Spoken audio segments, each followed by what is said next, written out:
Fala pessoal, vamos continuar nossa série de REITs, hoje falando sobre o FRT, Federal Realty Investment Trust, um REIT do setor de shopping center. Então relembrando que estamos fazendo essa série aí com um REIT de cada setor desse classificado aí pelo Royal Capital, chegamos no shopping center, né? Antes de começar, duas considerações, uma é que o que a gente chama de shopping center no Brasil não é exatamente, né, o que está nessa categoria. O que a gente chama de shopping center são os malls, ou seja, aquele, sei lá, um prédio fechado, com as lojas fechadas, ar-condicionado, né, geralmente vertical. E essa categoria de shopping center é mais ou menos isso aqui, ó. Página aqui do Federal, uma coisa mais desse tipo aqui, uma área aberta de compras, né, com as várias lojas, mas tem aí tipo uma área de alimentação comum, uma fonte, um parque, alguma coisinha assim, né? Então é um pouquinho diferente do que a gente chama de shopping center. Segundo motivo, geralmente eu faço a maior REIT de cada setor, né? Mas esse eu vou abrir uma exceção. Vamos falar do Federal Realty, apesar do Regency Center ser o maior market cap. O porquê? Espero que vocês no final ali concordem comigo, mas eu acho o FRT mais interessante.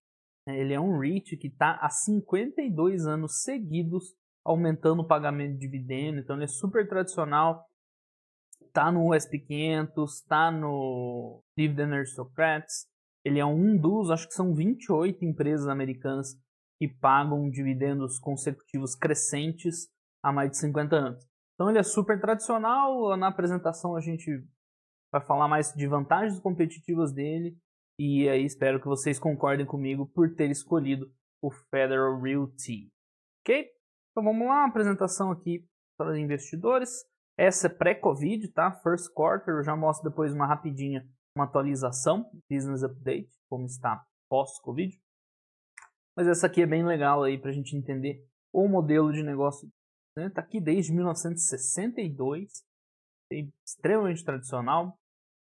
Alguns destaques, eles estão posicionados em grandes cidades, né, umas áreas metropolitanas estratégicas, então Los Angeles, aqui perto de São Francisco, né, no Vale do Silício, Costa Oeste, nessa Califórnia, Costa Leste, Chicago e Miami, basicamente, né, onde estão os imóveis deles. Atrás de mim aqui tem um gráfico crescente do pagamento de dividendos, um CAGR de 7%, né, um retorno bem bom em dólar, considerando, né, que está em dólar.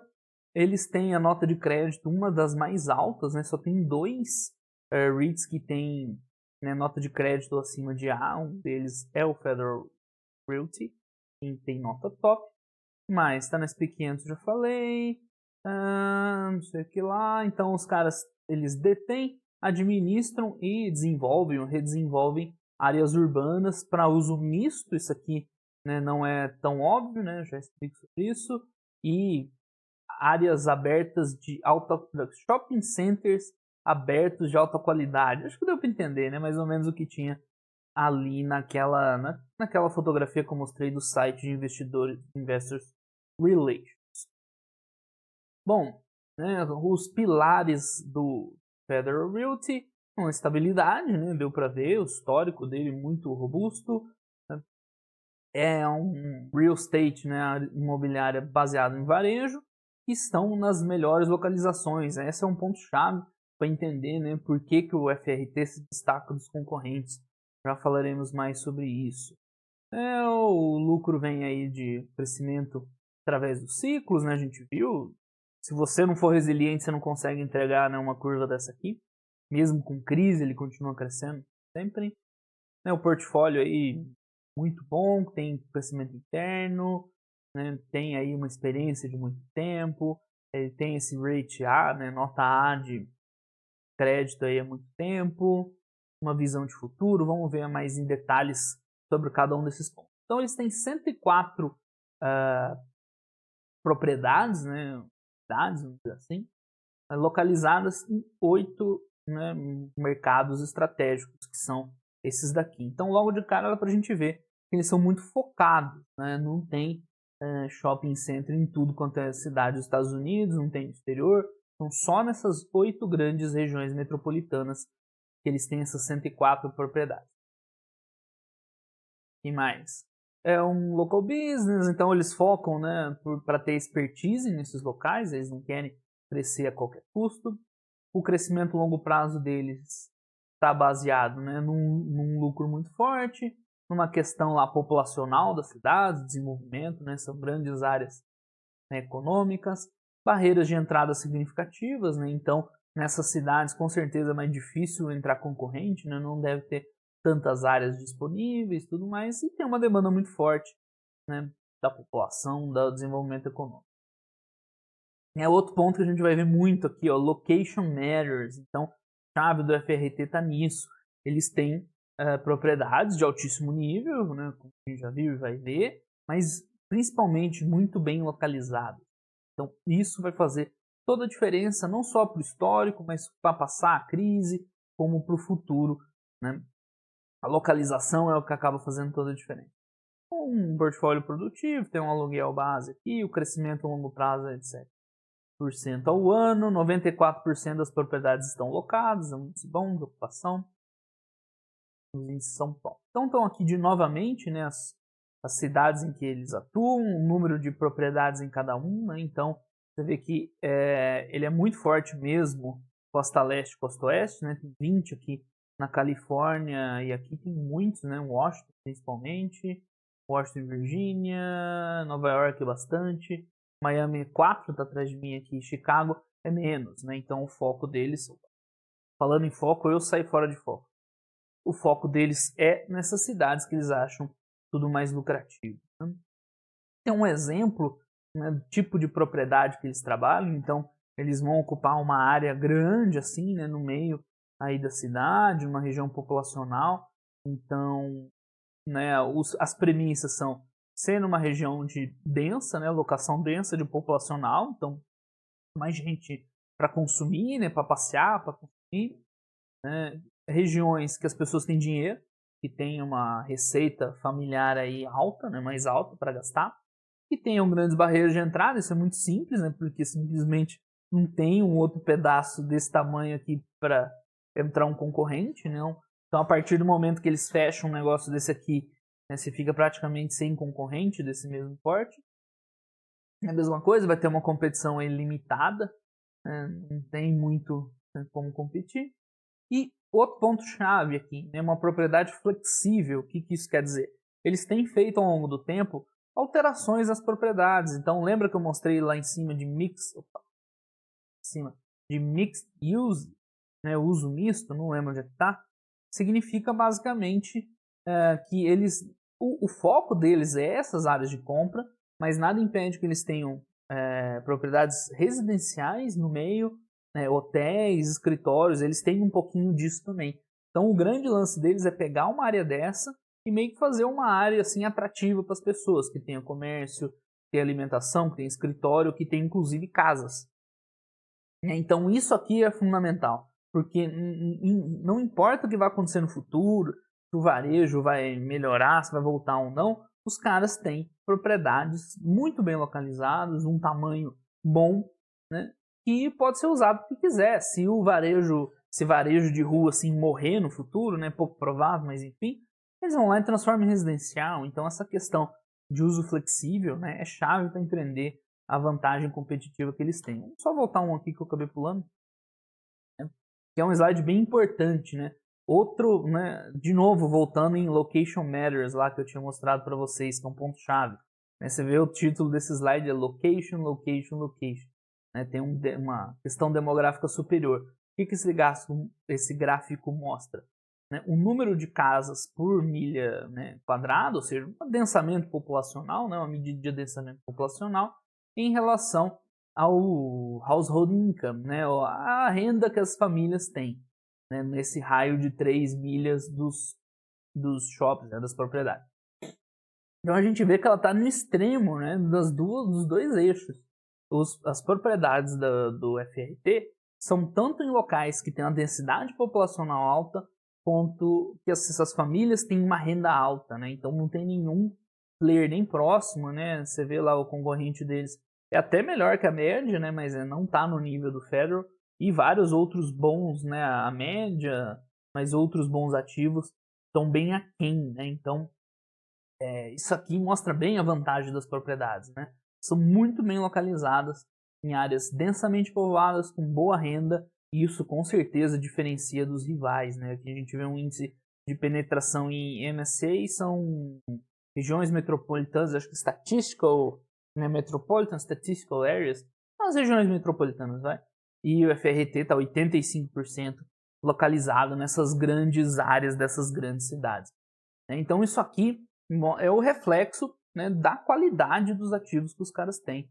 É por isso que eles têm um rendimento tão superior no longo prazo.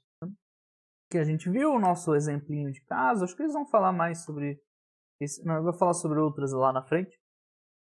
Mas enfim, né, por ter todas essas vantagens, eles conseguem entregar um crescimento consistente, né, mesmo passando por ciclos econômicos. Então aqui você vê que é um REIT com uma visão de longo prazo muito forte, né? Então as propriedades flexíveis que a gente comentou, né, se precisar, converte, troca, né, corre atrás do que o mercado está, né, querendo no momento. Né? Então as estruturas físicas podem ser, né, rapidamente modificadas para ter o melhor uso possível, e essas áreas open air, né, essas áreas abertas, têm uma flexibilidade ainda maior, né, para serem empregadas para qualquer né, utilidade. Inclusive, eu acredito que é algo moderno, assim, uma concepção mais moderna, né, uma área desse tipo aqui. É mais agradável, né, do que você fazer compras num lugar fechado. É claro, nos Estados Unidos eles não têm problema de segurança, como aqui no Brasil, né, e segurança é um fator. Então lá é muito mais agradável você estar num local arborizado, com uma fonte de água ali, ainda mais em épocas de Covid, né, que os espaços fechados são muito piores. Né, esse tipo aqui de realidade acho bem interessante para ele. Vou voltar aqui para a apresentação. Que mais? Diversidade, ok. Vamos passar rápido, né? Não dá para falar sobre tudo, senão o vídeo fica enorme. Já fica grande o suficiente. Aqui a divisão de receita por segmento, né? Meio parecido com o número de propriedades. Os diferentes usos que eu já tinha comentado. Então, principalmente, o uso é varejo, né? Mas tem também residencial, escritórios e hotéis. Lembrando que não é que eles tenham hotéis simplesmente, escritórios simplesmente. É sempre, né, contextualizado nessa grande área, né? Por exemplo, aqui, né, eles criam uma área multiuso com comércio, com, né, entretenimento e encaixam lá dentro um residencial, um escritório e um hotel. Né? Aqui tem a receita de onde vem, né? Então, na verdade está sobre o tipo de propriedade, né? Então, 35% é dessas de uso misto, urbano, 24% grocery anchor é quando você tem um mercado, você tem uma área grande de um mercado que atrai gente, e aí tem o resto das lojas, né, acessórios. Né, os outros tipos, super regional, power center e outros, né? Mas importante entender que eles têm alguns imóveis aí destinados ao uso residencial, escritório e hotel, mas sempre integrado com essas áreas comerciais. A diversificação de clientes dele é muito boa, né? Tem várias áreas. Claro, acaba concentrando em alguns, né? Restaurante normal para aquele tipo de propriedade, mas muito bem diversificado. Diversificação também de inquilinos, isso é muito bom no momento desse de crise, né? Você poderia ter um dos grandes inquilinos falindo e comprometendo, mas assim, ó, dos 25 maiores inquilinos, não dá 28% de participação, então uma média aí de pouco mais de 1% por inquilino, né, que é bem diversificado. Então isso aqui ajuda muito, né, a passar por crises como que a gente está vivendo agora. Aqui tem uns gráficos de crescimento, né, não preciso nem falar. O crescimento do CAGR de FFO, do lucro, né, total da empresa, dos dividendos pagos por ação. Então, se tem uma coisa boa do FRT histórico, né? Histórico dele, fantástico aí, né? Aqui tem um corte de 2003, 2010, mas a gente vê que é muito estável, né, e crescente o resultado deles. Portfólio, né, muito bom, produtividade, então eles crescem, né, tanto por né, os drivers de crescimento deles é tanto renovação de contrato, remodelação de áreas, né, redesenvolvimento, né, eles têm vários drivers diferentes de crescimento. E aqui mais mais sobre isso, redesenvolvimento, advertising. Vamos lá, vamos acelerar um pouco. Esse é o exemplo que eu tinha comentado, né? Então eles têm uma grande área com lojas, com estacionamento, aquele estilo americano, né? Aí eles têm diferentes formas de explorar. Então, nesse exemplo aqui, né, eles têm várias lojas, né, âncora assim importantes, Best Buy, Ross, várias lojas de destaque. Aí eles têm uma parte aqui que eles vão criar algo residencial, né, um pad site, seria uma área residencial atrelada a esse centro de compras. Tem um pedaço aqui, né, que hoje é um paisagismo, né, que é um futuro potencial para redesenvolvimento. Tem uma área sublocada, então tem um pedaço aqui que eles alugam para pelo visto, um mercado, né, um mercado grande, ó, Shadow Anchor. Então é isso, os caras, o grande, né, a gente sempre tem que entender o ponto-chave do negócio de cada empresa, de cada REIT. O ponto-chave do FRT é ter grandes propriedades, né, que eles agregam valor do jeito que precisar, né? Então, o foco são essas áreas comerciais, mas subloca, faz residencial, faz o que for mais agradável. O valor do REIT está nas propriedades que eles têm, que são muito bem localizadas, né, em locais-chave, né, de um tamanho grande que consiga explorar da melhor maneira possível. Esse é a chave da geração de valor do FRT.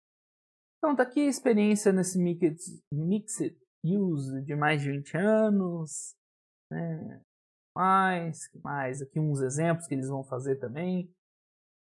Né? Criando valor aí, transformando as propriedades. E sempre que a empresa consegue fazer isso, né, é um drive bom de crescimento.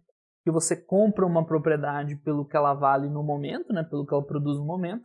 Quando você consegue retransformar, redesenhar para algo superior, geralmente você ganha muito dinheiro em cima, né? Aí, ó, mais experiências residenciais, de escritórios. Os escritórios residenciais, né, tem uma taxa de locação muito alta, né? Ajuda aí nessa crise. Né? É com certeza uma vantagem para ela frente aos concorrentes, para ele, né? Pra FR. Então, mais uns exemplos. Esse aqui é legal, né? Que mostra a foto da transformação. Então, esse Assembly Row, que em 2008 aqui essa área é vazia. Aí, em 2016 já tinham construído uma área de compras. Em 2018, né, levantaram um monte de torres lá, provavelmente escritório residencial isso aqui, né, para integrar com a área de compras. E embaixo, mesma coisa, Pike and Rose, né, tinha sei lá, parece um mercado, um estacionamento. Os caras já remodelaram bastante em 2016, 2018, pelo visto está pronto aqui, né, um monte de torre, estacionamento, tudo mais. Então, é esse redesenvolvimento, né, esse evolução, né, essa melhoria no imóvel acaba gerando muito valor no longo prazo. Eles ainda têm muitos imóveis no portfólio que têm esse potencial, né? Então são vários aqui, tem um uso potencial futuro justamente desse redesenvolvimento, de construir coisas novas na mesma área, né? E isso dá muito dinheiro porque você não precisa comprar uma área nova, você já está partindo de uma área que é sua, uma área que já é desenvolvida, né? Que já tem um fluxo comercial, já tem clientela, né? Então a tendência é agregar muito valor a esse tipo de obra.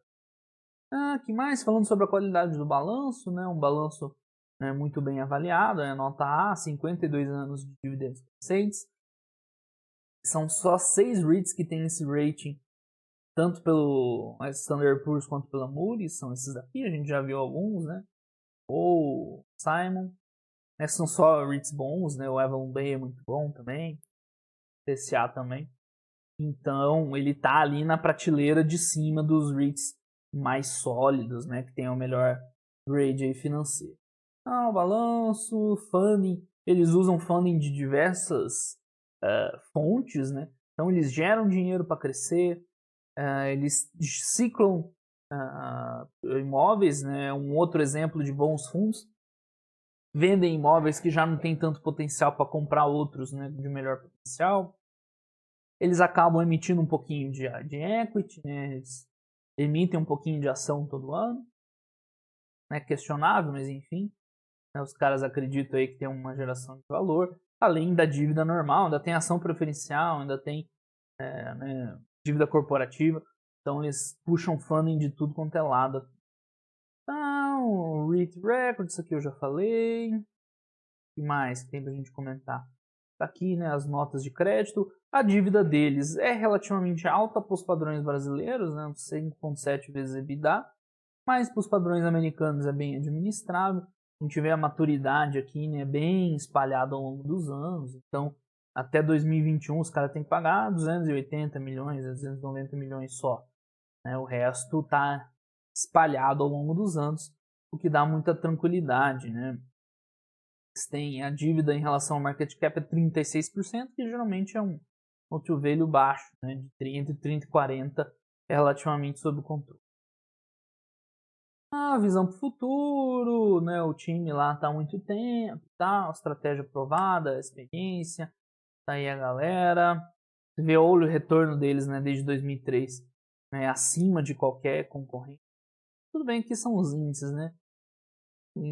Os REITs do SP500, todos os REITs de equity, que está atrás de mim aqui, próprio SP500, Shopping Center REITs, você vê que o retorno deles é superior. O track record do FRT é de fato fantástico. Né?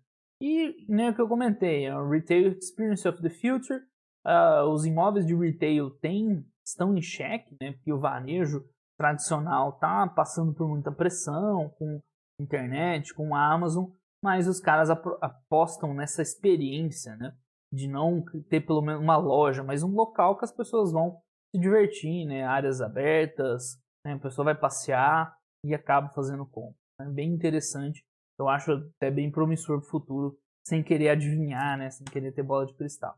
Tá, mais a questão sustentável, bacana, legal, governança corporativa, e é isso aí. Então esse é o FRT, né, um REIT muito sólido e ao mesmo tempo bem interessante para o futuro. Mas vamos ver presente, né? No presente temos uma preocupação que é o impacto do Covid e, né, quem acompanha imóveis sabe que essa área é uma das mais impactadas, varejo, né? Então, as lojas estão fechadas em sua grande maioria. Então vamos dar uma olhada aí no impacto para o Federal. Está aqui aquela base de clientes deles, né? Que a gente já viu na outra apresentação. Pontos importantes, todos os 104 shopping centers estão abertos, porque lá dentro tem lojas essenciais, tem delivery, então eles não chegaram a fechar as propriedades todas, como os malls, por exemplo, né? Mas não são todos os inquilinos que estão abertos, né? 54% dos inquilinos que estão abertos. Né? Então, a operação tende a aumentar, né, daqui para frente, isso aí, né, todo mundo espera. A parte de office e residential continua tranquila, né? Então dá para ver que eles estão bem impactados, mas, né, nem tanto assim, né? Tem muita coisa aberta ainda, muita coisa que está funcionando. Aqui tem de onde vem os aluguéis, principalmente das lojas âncoras. Vamos lá para o que interessa. Então, em maio, eles receberam 54% dos aluguéis, né? É meio baixo quando a gente compara com a indústria como um todo, né? Os REITs de escritório, residenciais estão recebendo 90%. Mas assim, né, por ser uma das áreas mais afetadas, é até decente, né, 54%. Né? Tá melhor que mall, que hotéis, né, que a gente viu aqui na série, que estão com bem menos, né, na casa dos 30%. Então, assim, ó, os inquilinos de retail 45% e office e residencial, né, a taxa normal acima de 90%. Aqui tem quem mais está pagando, a parte de banco, isso aqui deve ser office, né? Banco, serviço financeiro, então ok. Os groceries, mercados e farmácias que continuam abertos também estão pagando. E o que não está pagando é o que está fechado, né? A academia, alguns serviços de experiência, né? Coisas para casa, é o que está fechado, não está pagando. O que mais? Abril eles já coletaram 57%. Isso aqui é maio, né? Essa apresentação é de junho. Né? Então, abril foi pior, maio melhorou um pouquinho. Hoje eles já pegaram 57% de maio. Então, assim, não é porque não pagou lá em abril o aluguel que eles não vão receber nunca, né? Eles vão tentando cobrar, né? Cobrar e receber dos clientes. Né? Então, o que mais? Tá aqui os números meio parecidos. Eles estão negociando com alguns inquilinos, né? Deferral, que é jogar para frente e tal. Estão em negociação, normal. Parte. Continuam entregando alguns empreendimentos, né? Voltaram com algumas obras, né, essas construções, essa a gente viu lá, aquele Pike and Rose continua, né, mais devagar, mas continua. Então, assim, o desenvolvimento deles continua meio que, né, bem, né, com os atrasos, mas continua bem. Em relação ao balanço, né, eles sacaram dinheiro, o que todo mundo está fazendo, sacando dinheiro das contas de crédito para ficar com dinheiro na mão. Emitiram mais uns empréstimos e tal. Então, eles têm aí quase 2 bilhões de liquidez, tanto em caixa quanto em crédito, aquele revolver lá, né, que você saca a hora que quiser. Que é mais que suficiente. Vocês lembram que era 300 milhões que eles precisam pagar? Tem aqui, ó. De dívida até 2021 é 340 milhões. Eles estão com 2 bilhões na mão. Então, estão tranquilos para passar pela crise, isso aí, não tem dúvida, né? E essa última frase é importante, que eles colocam o break-even de cash collection, ou seja, o mínimo que eles precisam de aluguel para ficar no 0 a 0 é mais ou menos a cada 60%, embaixo desse ombro. Aqui atrás, 60%. Então a gente vê que está muito perto do break-even, né? De abril já está em 57, maio 50 e poucos. Então ele meio que está rodando no 0 a 0, para falar a verdade, né? Mesmo com todo o impacto da crise, se é algo muito grave para esse modelo, eles pelo menos não estão perdendo dinheiro. Vamos falar a verdade aí, continuam desenvolvendo as coisas, então é uma área bem impactada, mas bem menos do que né, o Simon, os malls e os de turismo, né, que a gente viu também. Mais alguma coisa? As iniciativas, né, Máscara de 95, Picap, sei lá, é isso. Então, ok, é muito impactado, claro, né? É um dos segmentos aí mais, né, que você tem esse impacto de fechamento de loja maior, mas dá para dizer que ele está passando bem, né? Aqui só para a gente ter uma olhada, né? Olha o impacto, né, que foi né, a crise, tudo bem que voltou um pouquinho, mas o mercado bateu muito no REIT e a gente viu que ele costuma ser bem resiliente nessas grandes crises, né? Ó, 2009, como é que caiu também, mas não escapou aí do apetite do mercado. Vamos para fechar só os demonstrativos financeiros? Então vamos lá, balanço patrimonial. Os caras têm 7 bi e meio em ativos, mais alguma coisa em construção. Daria 8 bi, mas eu sempre falo isso, né? Nos REITs esse patrimônio é book value, né? At cost, preço de custo, e depreciado ainda por cima, mais de 2 bi de depreciação. Então o que está lançado no ativo são 6 bi em real estate, mas com certeza isso vale muito mais que 6 bilhões. E só para lembrar, né, eles estão com o valor de mercado agora atualmente de uns 6 bi, uma coisa assim. Né? Então o valor de mercado dele está bem depreciado. O resto aí, um pouco de caixa e tal, uns recebíveis, capital de giro. E na área de passivo tem um pouquinho de tudo. E as dívidas corporativas 2,8 bi, mais hipoteca 500, né? Dá uns 3 bi e pouquinho de dívida, né? O resto aqui é capital de giro. Então a dívida deles é essa, patrimônio líquido fica uns 2 bi e meio, né? 3 bi e meio de dívida, mais 6 bi de ativo, dá 2 bi e meio, mas lembrando que isso aqui é a custo de aquisição depreciado.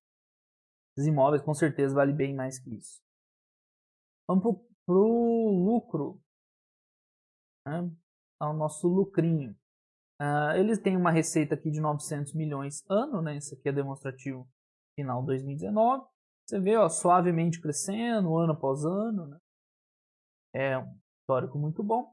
Os custos, né? Você vê uns custos relativamente baixos, né? É um tipo de imóvel de médio, né? Não é tanto custo quanto os hotéis, por exemplo, nem tão baixo igual o self-storage ou industrial ou logístico. Mas tem lá o seu custo de aluguel, as taxas de imóveis, gerais e administrativos bem pouco, né, bem diluído, abaixo de 5%. Depreciação e amortização, como todos os REITs, né, tá sempre lá.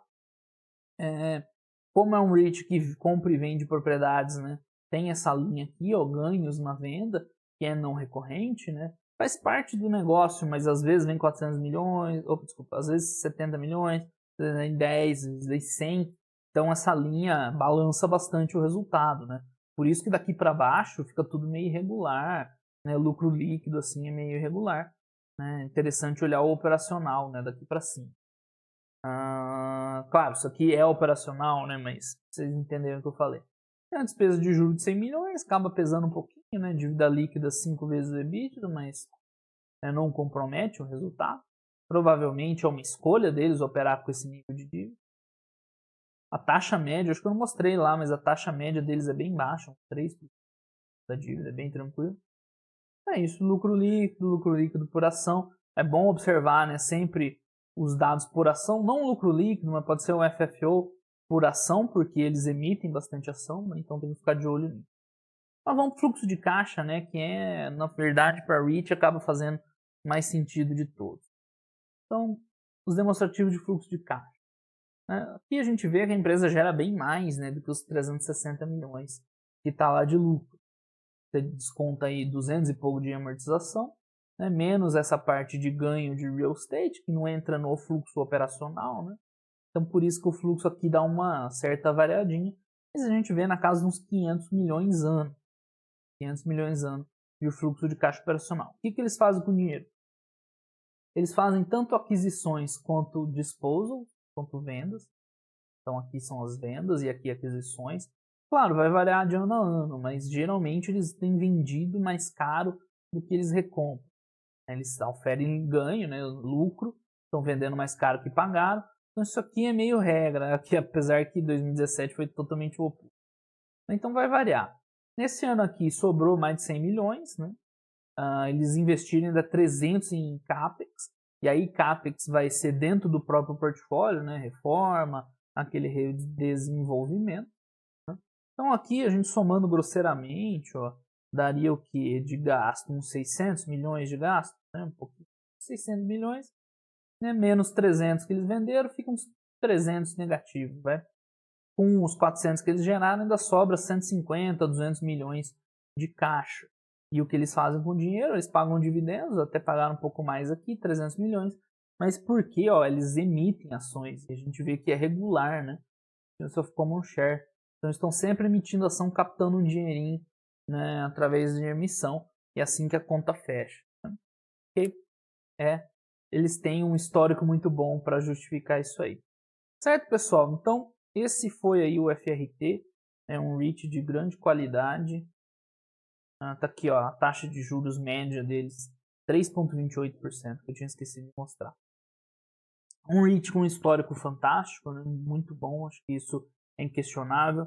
Eu gosto do negócio deles, que apesar de ser varejo, mas a gente viu que é o top do varejo, né? Localização top, esse fato das áreas serem grandes é uma, né, vantagem competitiva, das áreas puderem ser redesenvolvidas também e essa visão para construir, né, áreas abertas de compra, que você faz um grande local assim de passeio ao invés de só uma loja. Então eu acho muito bom o REIT. Está num setor muito prejudicado, mas nesses setores geralmente os que se destacam acabam tendo um retorno muito bom, né? Todo mundo toma ferro e os caras, né, conseguem entregar bem. Certo, pessoal? Então esse foi o Federal Realty Investment Trust, um baita de um REIT aí para a gente seguir nos nossos estudos. Valeu, muito obrigado para todo mundo e até o